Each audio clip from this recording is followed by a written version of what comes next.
Premier Mark Brantley has refuted statements made by Prime Minister Dr. Timothy Harris regarding CBI revenue sharing during a cabinet press conference 1st June. According to Dr. Harris, who is also the Federal Minister of Finance, the amounts being allocated to Nevis were amounts requested by the Premier as a fair allocation for Nevis. When Mark Brantley became the Premier of Nevis, he too wrote requesting what he determined was a fair share for the people of Nevis, a whopping 50% increase he requested. And I sat and I discussed with him, and he said, yes, give me some, next year I have certain things to do, blah, blah, blah, blah. Again, being overly generous, we agreed. $45 million determined by them. It is not I who pulled the figures. In every letter that are there, every letter that is there, and the records would reflect. These are their requests that determined. They determined, not I, was reasonable. But when it suits them, they want to change the goalposts. So we moved from 30 to 45 within a short window of time, and everything was good and dandy. And then after a budget in which we had inputted the $45 million for 2022, the Premier of Nevis came again and he said, well, could we carry it up to 66? Well, what do you think he was asking? For an unfair portion or a fair and equitable portion of what he deemed was required?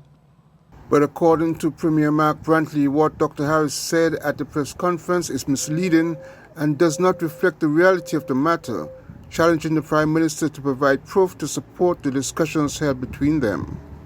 How now you come to try to suggest to sensible people that we over here seeing $600 and $700 million being earned, and we're going to say, okay, just give us 7%. That is fair?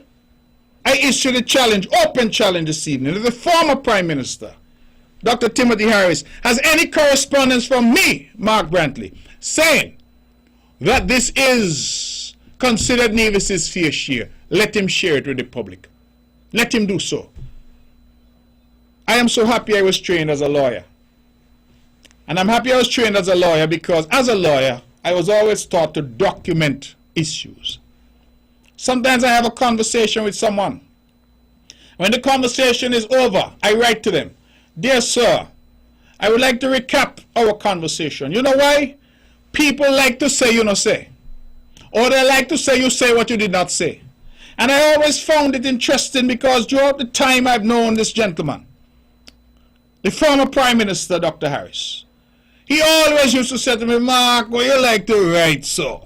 Man, pick up the phone and call me. You always want to write to me. Man, Mark, call me sometime, man. Let me talk on the phone. Little did I know that it's a scampishness. Because if I didn't have my letters now, you imagine what he said today? I couldn't rebut. People would be saying, oh, well, me don't know who to believe because he say. The correspondence is there, and it is clear, and I will share it to put the matter beyond doubt. According to the Premier of Nevis, Dr. Harris, after being a signatory of the Charleston Accord, an agreement which, among other matters, sets out the way in which CBI revenue would be shared between both islands, the Prime Minister has refused to resolve the matter according to the agreement. Brantley maintains that the CBI program is national in scope, involving the St. Kitts and Nevis passport. Therefore, there should be equitable sharing of the proceeds of the national asset.